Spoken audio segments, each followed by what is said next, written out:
কিন্তু র্যালিতে পায়ে পা মিলিয়েছেন সেই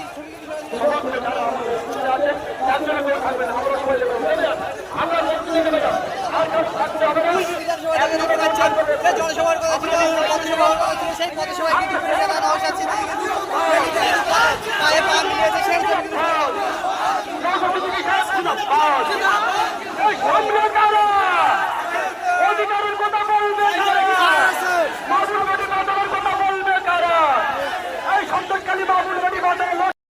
আর এখানে অশোক বাবুরা মিষ্টি মিষ্টি কথা বলে ভোট চাইতে আসছে। অশোক বাবুদের বলবেন, তার আগে বাপি বাবুদের বলবেন ভোট চাইতে আসছেন বাপি বাবুর ছেলে মেয়েরা, তার পরিবারের ছেলে মেয়েরা, চৌধুরী সিএম জাঠুয়া পরিবারের ছেলে মেয়েরা সব বেসরকারি স্কুলে পড়ছে, নেতা তৈরি হচ্ছে। আর আপনাদের বাড়ির ছেলে মেয়েগুলোকে সরকারি স্কুলে পড়তে যাচ্ছে যারা, সেখানে শিক্ষক না দিয়ে, শিক্ষার পরিকাঠামো না দিয়ে আপনাদের ছেলেগুলোকে লাঠিয়াল তৈরি করার জন্য পরিকল্পনা নিচ্ছে।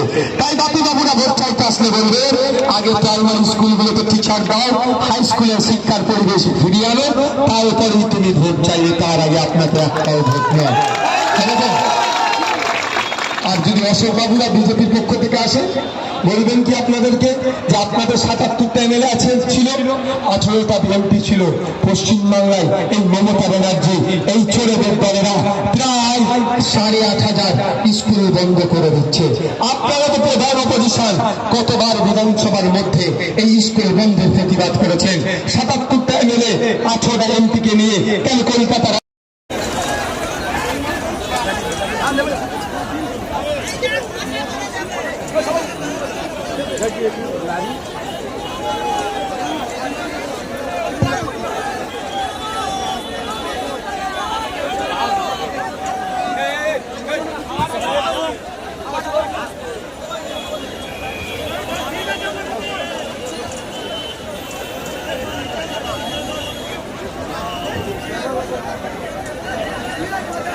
চেয়ারে কেউ দাঁড়িয়ে যাবেন না, আপনারা চেয়ারে বসে যান, শান্তি শৃঙ্খলা বজায় রাখেন।